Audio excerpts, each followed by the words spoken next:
In this week's video, we'll review the latest charts, data sets, and studies to help us understand why stocks are likely to keep falling until this happens.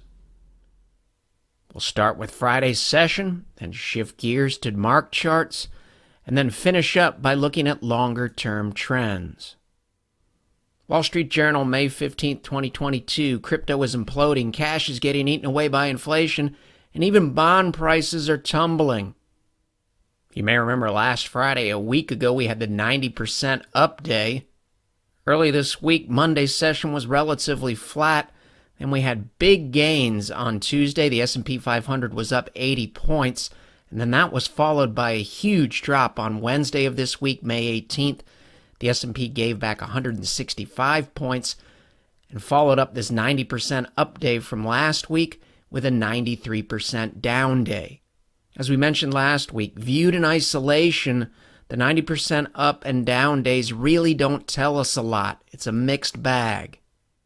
It's a daily chart of the S&P 500 as of the close on Friday, May 20th. The story of the session on May 20th was this demarcation line right here where my cursor is. If we closed here, that would kick off a bear market from an official standpoint. That would be a 20% drop on a closing basis from the high that was made in early January of this year. You can see intraday, we dropped into that level and then rallied into the close. This is an important level. It's not just an important psychological level. It's not unusual for corrections to end in this fashion, where we may take out this 20% threshold intraday, and then the history books say the decline was 19 point something percent.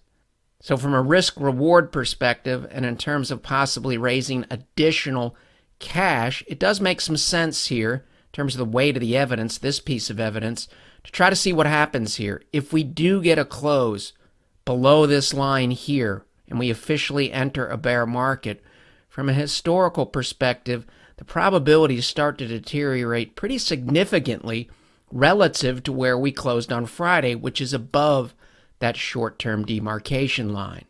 We see this a lot with corrections as well. When the correction hits the 10% level intraday, often that sparks intraday buying. That doesn't necessarily mean the correction would end at 10%, and thus we really don't learn much from Friday's session until we find out what happens next. This is data from Friday's session. This is the daily candle here. If you go back and look at history, this really doesn't appear very much. This is a hammer. It's exactly what it looks like, what happened during Friday's session. We opened up here. Intraday, we came all the way down here, and then we rallied into the close. That's your hammer look. The reason why it's black is because we closed below the open. Why is that relevant? Well, it tells you maximum confidence was achieved at basically 9:30 a.m. After that, couldn't sustain those levels. So this is a mixed bag. This is almost like a doji here. The hammer is a potential positive, but the fact that it's a black hammer somewhat offsets that. And from a breadth perspective, this rally, intraday rally off the low, really wasn't supported by impressive breadth. Bottom line, not much difference between the risk-reward outlook as of the close on Friday relative to the close on Thursday here. And that's logical because the S&P 500 finished the session on Friday up 0.01%, up less than 1 point, which is basically flat. That's good to know because the DEMARK segment was recorded on Thursday evening, and really everything that we talked about is 100% relevant because the market really didn't move from a point perspective on Friday. Leveraged loans, we've covered this chart for a long time. This is the COVID plunge. Here's the S&P 500 starting to lose some important levels here. We made a lower low relative to this low. This is your risk-on look here in the credit markets. This will be a common theme. It was a common theme last week, and it's a common theme this week. This is somewhat of a hot knife through butter look on the upside. The problem with that is if we break support here, and we seem to be vulnerable, if we try to draw those horizontal lines over here, we probably hit price once or twice versus doing it in here where we would hit price numerous times. This is all potential support. This is telling us if we get into this area here, it's possible we get a mirror image of this move over here. It's possible we could move rapidly in this direction here, back down to this base. Right now, this is indecisive and indeterminate, but looking vulnerable. Look how price is hanging around here. Last time we were down here, we bounced quickly. Now we'll shift gears to Thursday evening session DEMARK charts. We'll look at them with some important, incredibly important historical context, and we'll focus on the primary pivot source, and then we'll discuss some additional pivot sources on the other side. This is a daily DEMARK chart of the S&P 500 index as of the close on Thursday, May 19th. DEMARK charts and indicators are proprietary tools from Market Studies, LLC. If you know DEMARK, you know that a 9, such as this 9 here, paired with a 13 signals potential or probabilistic trend exhaustion, telling us this daily trend in this direction here, the falling trend, could be ripe for a reversal. Let's review some anecdotal historical cases that you might be familiar with to get some idea of why we should at least respect or keep an open mind about this 9 and 13 and the probability of a trend reversal or at least a counter-trend rally in 2022. If you know your market history, you know the S&P 500 bottomed on October 4th, 2011. For the most part, this is a bear market. On a closing basis, the market fell just short of the 20% threshold, but for the most part, this is a bear market decline. Here's your 9 paired with the 13, and the 13 came on the day of the low, or the reversal, October 4th, 2011. Similar situation here, a daily DEMARK count, a 9 paired with a 13 on the day of the low, February 11th, 2016. We didn't get a 9 and 13 on December 26, 2018, Q4 2018. December 26th was the day the intraday low was made here. The closing low, as you may remember, was made on Christmas Eve, December 24th. Still looking at a daily DEMARK chart. In this case, this is the COVID plunge here. These are daily bars for the S&P 500. We get a 9 here paired with a 13 here. Here's the low, March 23rd of 2020. This dotted line here tells us that this 9 and 13 is still active when the S&P 500 did indeed reverse. Like many other signals that are helpful in the markets, there's nothing magical about DEMARK counts. But if you review stock market history, 9 and 13s, especially signaling potential exhaustion on the downside for a bullish reversal, those are relatively rare. And like many other signals, they help us keep an open mind about a wide range of outcomes, even though from a sentiment perspective and even from a fundamental perspective, it's very, very difficult to think that the S&P 500 could rally walking forward from May 19th. It's always good to keep an open mind about a wide range of outcomes, and this helps us do it. And relative to the main topic in this week's video, I think you can make an argument that this 9 and 13, a form of a technical signal, is emblematic of many technical and or sentiment-based indicators that we're looking at in the present day. We've got a lot of hard data that tells us the present day looks similar to bottoms in 2011, 2016, 2018, and 2020, which is the case here with the 9 and the 13s. But let's circle back to the other cases where we had the 9 and the 13, especially in the context of the S&P 500's move off of the 2009 low. You may look at this and say, we have a technical signal, a 9 paired with a 13. And again, we can find numerous signals in this area, technically based, possibly using sentiment, that might also tell us or have told us back in October of 2011 to be open to a reversal. But there's something else that happened in October of 2011 that's also extremely relevant.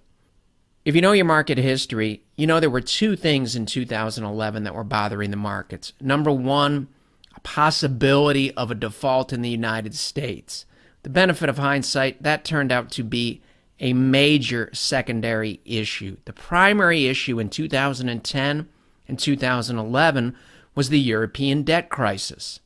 And something very, very significant happened on October 4th, 2011. During the session on October 4th, 2011, it was announced that a bad bank would be set up for one of the troubled banks in Europe. And maybe more importantly, it would be backed by government guarantees. Notice the date of the article here, October 4th, 2011. Right here, October 4th, 2011. We have a 9 paired with a 13. And you can see in this case there was a major intraday reversal. The market was down. This was the low of the day. We closed basically at the session high up here. So we had potential trend exhaustion and a very, very market-friendly and very, very significant story relative to government policy and/or central banks. The news on October 4th came to light after the markets were closed in Europe. So October 5th was the first day that this news was traded overseas. In this Reuters article, investors were expected to take some comfort from an agreement by the region's governments to safeguard their banks. And with the benefit of hindsight, that was the major issue that was bothering the markets. They were concerned about financial institutions in Europe and whether or not the governments were going to step in and backstop them. So the 9 and 13 was also paired with a very, very significant pivot, policy pivot. 2016 case, 9 paired with a 13, potential trend exhaustion. The signal came on February 11th, 2016. That also happened to be the exact same day, February 11th, 2016, that Janet Yellen made a public statement that in the United States, negative rates could be possible. It was something that they were looking at. Bloomberg, February 11th, 2016, Yellen re-examining negative rates. Ms. Yellen said the Fed is studying the feasibility of following Europe and Japan into negative interest rate territory. The Wall Street Journal, the date, you guessed it, February 11th, 2016. So it's good to keep in mind all of the sentiment data that we had here, all of the oversold data that we had here, the 9 and the 13 that we had here. For the most part, that's setup data. You need follow-through, and often that follow-through is kicked off by some significant pivot by policymakers. If you've studied markets for a long time, you know sometimes you get setups, like the 9 and the 13 that we have in the present day, and the actual news event doesn't come until several days later. Now, while we didn't have a 9 and a 13 on December 26, 2018, there was a lot of data that told us to be open to a reversal in the markets in late 2018 and early 2019. And not surprisingly, 5 or 6 trading days after this window here, so this is the 24th, this is the 26th, Friday, January 4th, 2019, a significant pivot and/or walk back from the Fed. A lot of the comments that were made in this area here that spooked the markets, Powell walked back his previous comments on Fed balance sheet policy. How about the COVID case? You have a 9 here, an active 9 paired with an active 13 down here. This dotted line here tells you that that 9 and 13 is still in play when the market did indeed reverse on March 23rd of 2020. So you have a ton of oversold readings in here that tell you to be open to a reversal. You have an active 9 and 13 telling you that we have potential trend exhaustion. We have a lot of technical data and sentiment data that's telling us it's bad, but you never know. Good things could happen. But there's something else that came to light on the day of the low, March 23rd of 2020.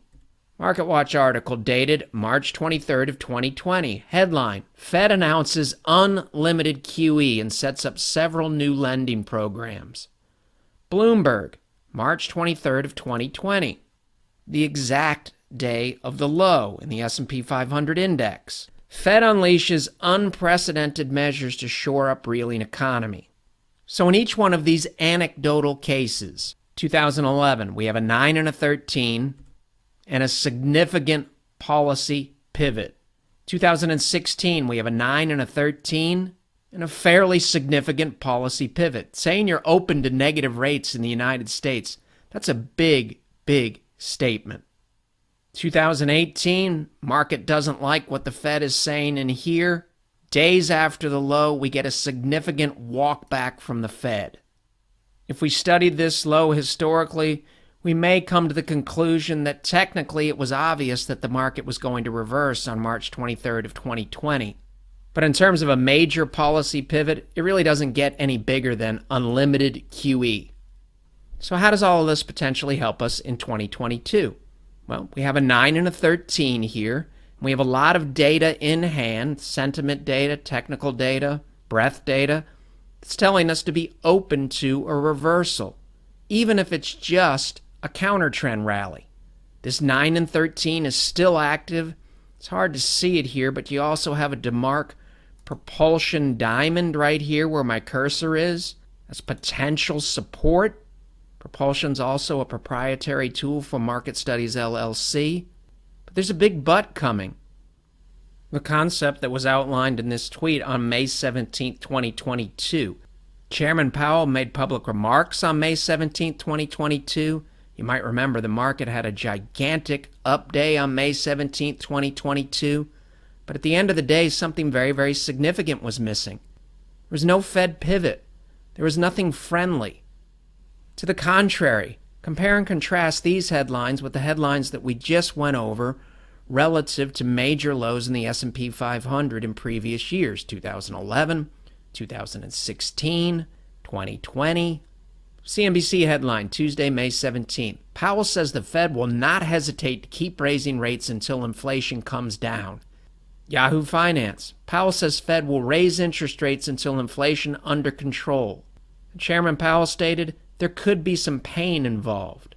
Compare and contrast this headline with these headlines from October of 2011, these headlines from February of 2016, this headline from Friday, January 4th, 2019, and these ultra market-friendly headlines that were published on March 23rd of 2020, a day that we had an active 913, and the day that the S&P 500 made a major bottom and subsequently reversed sharply. As outlined in the tweet, the concept of a Fed pivot or lack thereof in the present day, that's one of many factors, but it is a very big factor, telling us it is prudent, based on the data that we have in hand, including the 9 and 13 that's still active on the daily chart of the S&P 500 index, it's still prudent to respect that the market could reverse, even if it's just a counter-trend move. And you got to keep in mind, counter-trend moves within the context of bear markets, and we're not officially in one yet as of this recording on Thursday evening, they can last several weeks or several months. So we have to think in multiple time frames. The short term, the intermediate term, as well as the long term. How are we going to manage our accounts? How are we going to manage our psychology? How are we going to manage our confidence to make sure that we can get through this period and make it to the other side and eventually get back to a fully invested position? So the 9 and 13 is still relevant. All of the oversold data is still relevant. The extended negative sentiment still relevant. But it's also relevant that we don't have a significant pivot in hand. The Christmas Eve closing low on December 24th, 2018, and the subsequent public pivot from the Fed, because keep in mind, it's possible some market participants knew the Fed was going to pivot in this area here. The point is, in the present day, it's possible the market could bottom and the pivot could come days later or weeks later. But that's typically not how it works. This news comes on the exact day of the major reversal in the low. This news came to light during testimony that was given during the trading day on the exact day of the low.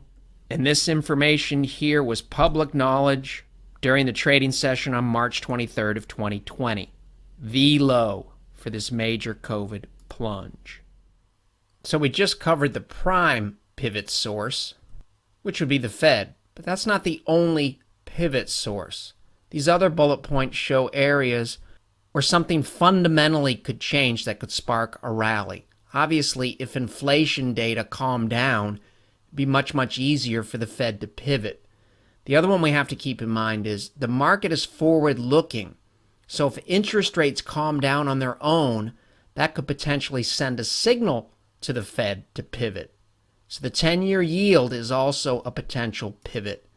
It's pulled back a little bit, but nothing significant. We also have to consider the yields. Bonds are getting bought potentially because recession fears are rising.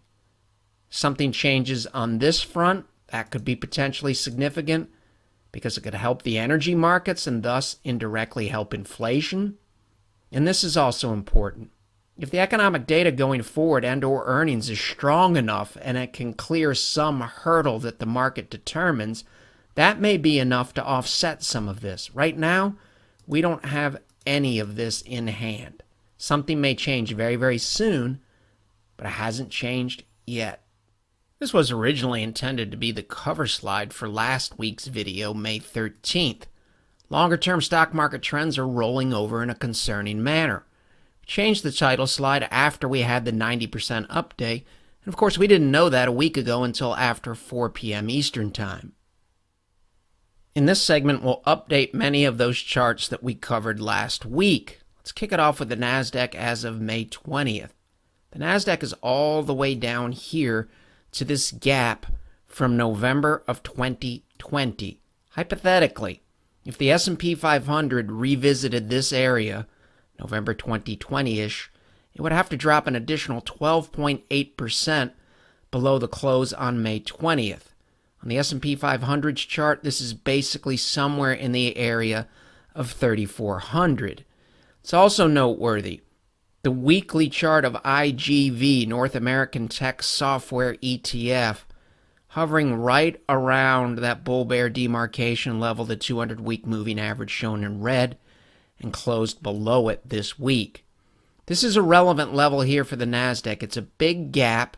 It's possible an area where the NASDAQ is going to bounce. If the NASDAQ can hang in here, as it did on Friday, you can see we were below that area twice. We were below it intraday on Friday and below it intraday here, and both times we rallied at least back into the gap. Looks like we closed in the gap on Friday, May 20th. If the NASDAQ can hold this gap again and move in this direction, obviously that would be good for the S&P 500 and other major indices as well. So this is an important level here. Similar situation here. This is SPY in this case, the ETF. The gap in this case is April of 2021 here. See, a big gap was left behind and we never filled it. Price has been oscillating above and below the gap, but this week, Friday's close, Thursday's close, Wednesday's close. Last 3 days have been well below this gap here. Another shorter-term reference point. S&P has lost a lot of levels. Lost this level, lost this gap, lost this low, lost these closing levels here. So if it does rally again, just as it was rejected here, what once acted as support did indeed act as resistance on the first pass back. Price is now clearly out of this multiple week or multiple month range up here and has been consolidating for now below it. Covered this chart last week. Very, very difficult to say it looks good this week. The only silver lining would be this area of potential support in here. Let's double back here. Remember, the NASDAQ on Friday, May 20th closed in basically the same area in terms of price relative to November of 2020. On the NYSE Composite, November of 2020, a similar gap area is in this general area here. The NASDAQ, equivalent move in the NASDAQ is down to this level. But let's say hypothetically the NYSE Composite came back to this big gap here, which is still mid to early November of 2020. From Friday's close, hypothetically, that would be an additional drop of 12.13%. It's not a prediction, but what it does tell us, this is somewhat of an air pocket look here. A lot of support can hit price numerous times when we draw horizontal lines. It's getting a little bit harder to hit price. We have to come all the way back here. Do have some potential support in here, a possible bounce area, and you can see price is really responding to that. It's been pinballing around in this general area. Your risk here is quite a bit higher than it was here, here, here, and higher than it was here from a support perspective.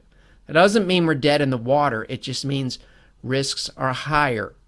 And that's reflected in our allocations. Our allocations are different up here than they are today. A lot of these charts, what they tell us is it's prudent to have a plan. How would I handle, hypothetically, if the NYSE composite dropped an additional 12.13%?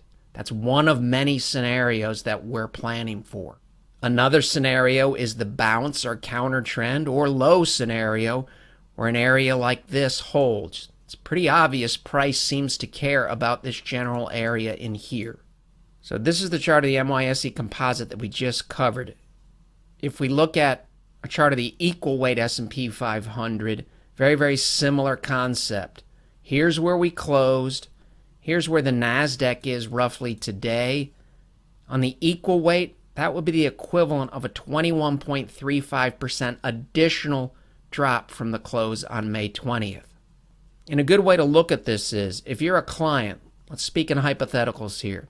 Let's say hypothetically we were in 50% stocks, 50% cash as of Friday's close. Purely a hypothetical. If the market fell roughly 20% and you're in 50% cash, that means hypothetically and approximately your loss should be about half of that. In that case, you would lose about 10%. So if you're a client, you can look at our cash position and do that back of the envelope calculation and get some understanding of, under a worst case scenario based on where we are today, what might that look like? And I'll emphasize, that's not a static position where we are today. Just as we increased our cash position relative to these areas in here, it's higher today than it was here. There are numerous levels that we're watching, including this demarcation line here that we already covered, the 20% line. If we drop below that and some other areas and some other things happen in the model, we may be reducing risk rapidly again. Our cash position is not fixed. It's prudent to try to hang in there based on this line here and based on the DEMARK information that we covered elsewhere in this video. Those allocations, risk allocations, have a very, very short leash. Similar concepts here. You can really see the potential air pocket concept here. See how easy it was for the market to rise here? That also tells us it could be very, very easy for the value line arithmetic index to fall very rapidly in this direction. In fact, Amazon provides a very, very stark and painful illustration of that concept, something that's already happened. Somewhat of a double-deckered support look here. Here was the hot knife through butter on the way up. This was pretty easy on the way up, and look how easy it's been on the way down. And you can see Amazon in the present day is all the way back to this level last seen in April of 2020. This is the value line arithmetic index. Similar concepts apply to the value line geometric index. You can read about these indices down here. These are very, very broad. The S&P 500, 500 stocks, these indices span approximately 1,700 stocks. This is where the NASDAQ is today. This is a cluster area. Here's your hot knife through butter on the way up. Simply telling us we're more vulnerable in the present day than we were here, here, here, here, and here. Doesn't mean we're going to fall. This is an area here of potential support. You can see price stayed in this area here for about a month. Not forecasting anything here. trying to understand how far markets could potentially fall, as well as where they might potentially bounce and or rally and or find a permanent bottom. Similar concepts with the S&P 100 index. Just some interesting back-of-the-envelope calculations here. This is the S&P 500 as of the close on May 20th. This is a daily chart. We're over here. You can make an argument that this is a left shoulder. Here's the top of your head. And this is a tiny right shoulder, potentially. Now, it's also possible that the right shoulder needs to form more like this over here. But if this were the right shoulder, that would be bearish. Why? Because the height of it is lower than this one, and in terms of time and duration, it's much, much shorter, meaning people are making up their mind potentially over here, potentially, because we still haven't broke the neckline. We broke it intraday on Friday, and then we rallied right back to this level at the close. But the interesting part is, if you project this pattern, this would be the projection here. That would take you down to about 3450. That's that same basic area where the NASDAQ is trading today, November of 2020. Also, if you do some back-of-the-envelope calculations for PE ratios, this is an indicator here showing the average PE ratio for stocks in the S&P 500 as of May 20th, reading 19.72. If you look at the average and the median quickly for the lows dating back to 2010, the market made a low somewhere in the 17.5 PE to 17.6 range. So hypothetically, if we drop from 19.72 to this level here, that's a decline of approximately 11.25%. Back of the envelope calculation from Friday's close, that would take you down somewhere around 3460-ish. About the same level here as this projection in this general area, and about the same level where the NASDAQ is today. Another interesting way to look at it, the secular trend thesis, is it dead? Absolutely positively no. But you know what? It's really irrelevant at this point. Has nothing to do with how we're managing risk. The 1987 crash occurs within the context of a secular trend. That's about all you need to know. A secular trend doesn't guarantee your drawdowns will be small. It's not the case at all. If we came back to just the 200-week moving average, it's interesting.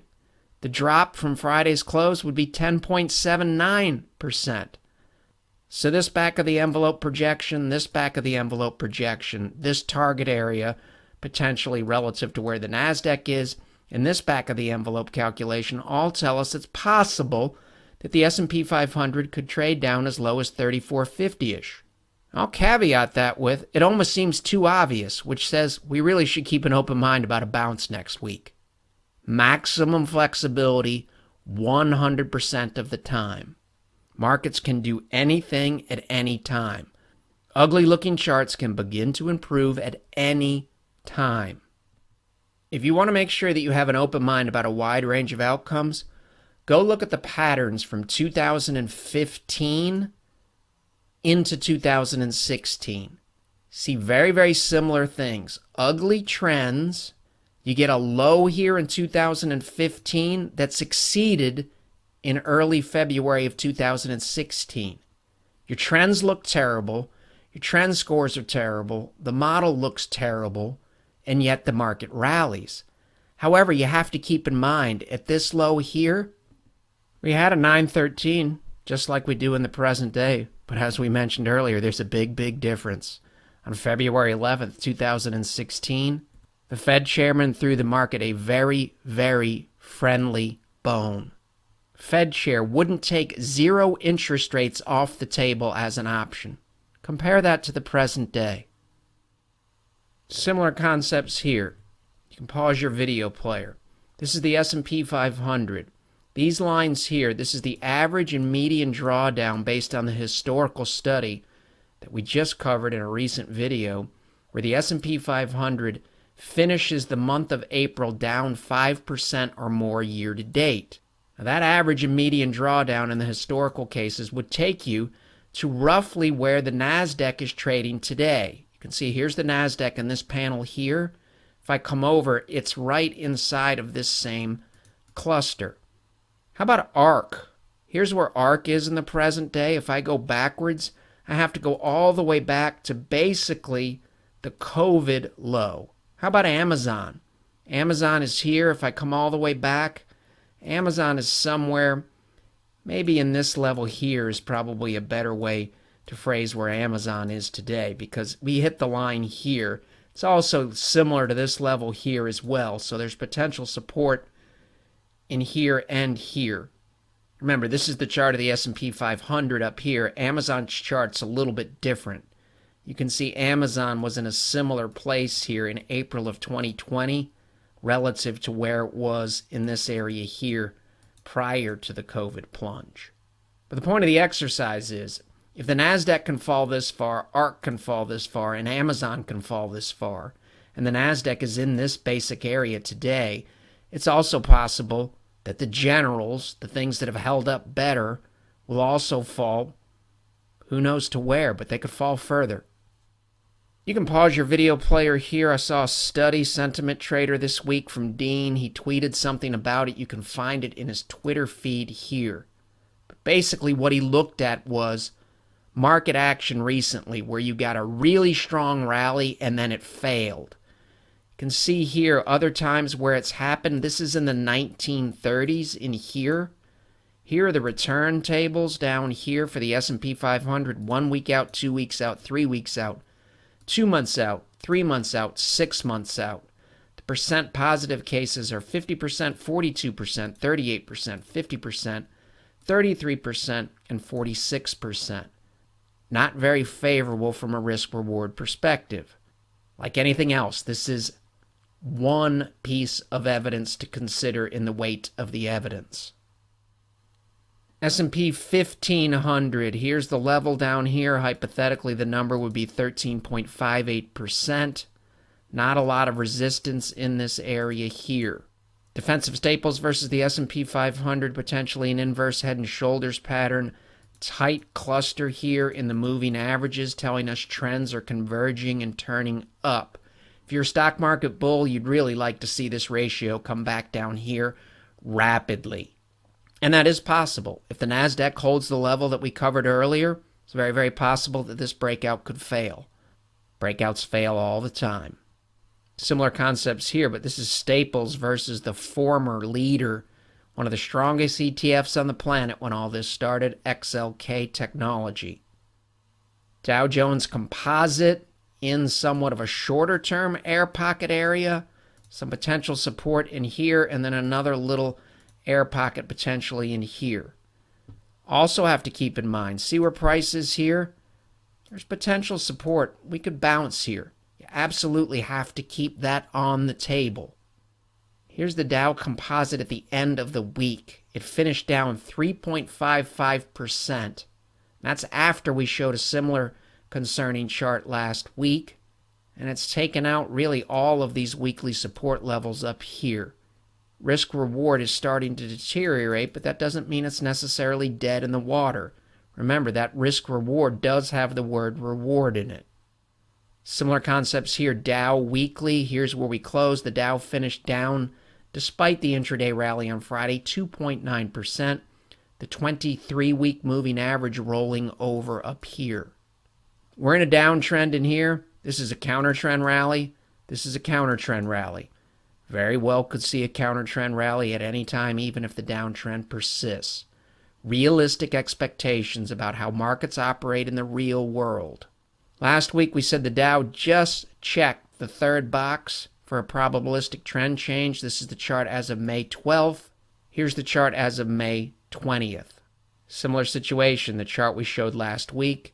From a longer-term perspective, on May 12th, this is the chart we covered on the 13th, that video. We just checked box 3 just a few sessions ago on May 12th. How do we look today? On Thursday of this week, we made a new closing low for this decline. S&P 600 small cap close May 20th. This is a daily chart. This is the 200-day moving average in red. This is Apple weekly up here. If you zoom in on it, you can see this is support going backwards to roughly November of 2021. There is some support in here as well. The 23-week moving average is rolling over here. You can see what that meant historically in this longer term chart. Microsoft up here, full bore bullish look. Blue, the fastest moving averages on top. Silver, the slowest moving averages on the bottom. The slopes are all up and prices above all the moving averages. Polar opposite almost over here. Don't have all the moving averages rolling over just yet. Momentum factor ETF, covered this last week. Updated version as of May 20th. You can see this is the area that we're saying a lot of charts were hoping the NASDAQ holds in here. It's not really doing such a great job of holding at this point. This one's starting to look more vulnerable. It's got a little bit back here and here, and then it hits another air pocket in here. For now, it's not quite dead yet. XLF financials, the chart pretty much speaks for itself. There's not a lot in here. This was a quick move up. It's possible you could get a quick move down, but we do have some clusters like many charts over here, some sideways movement. One of the last ETFs to hold up, VTV, is now below all of the moving averages. This is the chart from the CCM market model that we covered last week. It's an updated version as of May 20th. This is the chart that we covered last week, showing a longer-term look of that same chart. None of it predicts anything. It all speaks to probabilities. The probability of good things happening relative to the probability of bad things happening. Notice it includes the probability of good things happening. Flexible, unbiased, and open mind, open to a wide range of outcomes, from wildly bullish to wildly bearish. So we covered the trends last week on May 13th. The charts that we just covered and updated as of May 20th. And this was originally going to be the title slide, and it still was the topic. We covered a lot of charts on May 13th that showed trends rolling over in a concerning manner. So we covered a lot of daily charts in the previous segment. How did all of those charts do for the full week? These are the charts that we covered last week. The average decline this week was 3.17%. The median decline was 3.05%. And even a chart like this, XLP, a former safe haven, relative to SPY, got crushed. So even some areas of the market that were holding up well, like a VTV or something, VTV was down 2.15%, goes back to the nowhere to hide theme. Here's another way to look at this concept up here where my cursor's moving around. This is the S&P 500 weekly with the 25-week moving average and the 38-week moving average. Nothing magical about them. Take a look up here. You can see the moving averages are tight. Price here was rejected, and it's rolling over tight. You can make an argument that's somewhat similar to this area here. Now, as we've covered before, notice there's a massive bounce here in this bear market. This is a big bear market rally. We have to be managing in multiple time frames. If you're wrong, 100% wrong, for 3 weeks or 3 months and the market moves 10 to 20% in a counter trend move, it gets very, very difficult to keep your confidence intact so you can manage and get to the other side. Some news this week from Target and Walmart telling us that inflation really is starting to get embedded and could be a longer-term problem. Now think about this quote here from Bloomberg on May 20th, and think about it in the context of the pivots that we covered in previous years, friendly pivots from central bankers when we had 913s. May 20th again from Bloomberg. Federal Reserve speakers underscored the perilous outlook by making it clear they would hike and hike until inflation cools, and that they don't mind if assets sell off in response. That's the key portion of this quote. In a lack of a pivot or improvement in any one of these areas says we should take potential support and 913s with a grain of salt. That doesn't mean we should ignore them. Those are relevant signals, just as extended sentiment tells us to be open to a bottom, a permanent bottom, a reversal, or a bounce. Really, the purpose of the DEMARK segment and covering the headlines was to remind ourselves that a lot of the studies and periods that we've looked at, so if you're looking at anything from, let's say, 1998 all the way to this peak here, Something is significantly different during this entire period. So when you're looking at any signal or study, for the most part, every time the markets ran into trouble, especially within the context of a bull market, the typical response from policymakers and central bankers was to come up with something market-friendly. That's going to be very, very difficult to do until inflation cools down. Something that may happen soon, hasn't happened yet, and we really don't have a lot of information that says we should be confident that it's going to cool off permanently soon. This is from the owner and publisher of Sentiment Trader. This is probably the most brutal market I've encountered in 20 years of publishing, 30 years of investing, and 80 years of data history. This is also important. But in terms of value destruction and lack of alternative investments holding value, this will rank among the worst several months for investors ever. And it's not really that the markets are having a difficult time. That's not that uncommon. This is what's difficult. Very few, if any, places to hide in this environment. We did have somewhat of a similar situation in the financial crisis. If you had built a safe haven or all-weather portfolio in here based on correlations looking backwards, and in here, this is the peak in October of 2007, that low correlation or safe haven portfolio, for the most part, got whacked in here. Everything went up in the rearview mirror, and then for the most part, everything went down. That's similar to what we're experiencing in the present day. This is more difficult, though. Why? Because over here, there was one major exception. U.S. government bonds were still a safe haven. So if you migrated to IEF and TLT in here, there was a way to make significant money in here. Go look and see what IEF and TLT did from point A to point B. Very, very well. Not the case here.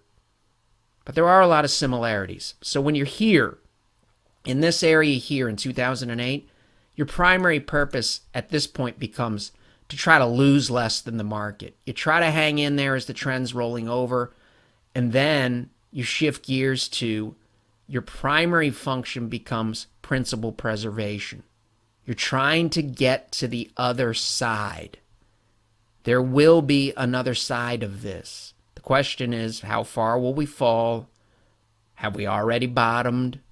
And how long will it take? But there will be another side, and there will be fantastic opportunities on the other side. So we have to balance the short term, the intermediate term, and the long term. But the deterioration in a lot of these charts is telling us that if we hit these air pockets, principal preservation moves up the list rapidly. That's to be determined. As of Friday's close, we still have the 913s in place, and thus, as always, it's very, very important to head into next week and every week with that flexible, unbiased, and open mind. The material in this video has no regard to the specific investment objectives, financial situation, or particular needs of any viewer. This video is presented solely for informational purposes and is not to be construed as a solicitation or an offer to buy or sell any securities or any related financial instruments, nor should any of its content be taken as investment advice. Any opinions expressed in this video are subject to change without notice, and Shavaco Capital Management, LLC, or CCM, is not under any obligation to update or keep current the information contained herein. CCM and its respective officers and associates or clients may have an interest in the securities or derivatives of any entities referred to in this material. CCM accepts no liability whatsoever for any loss or damage of any kind arising out of the use of all or any part of this material. We recommend that you consult with a licensed and qualified professional before making any investment decision.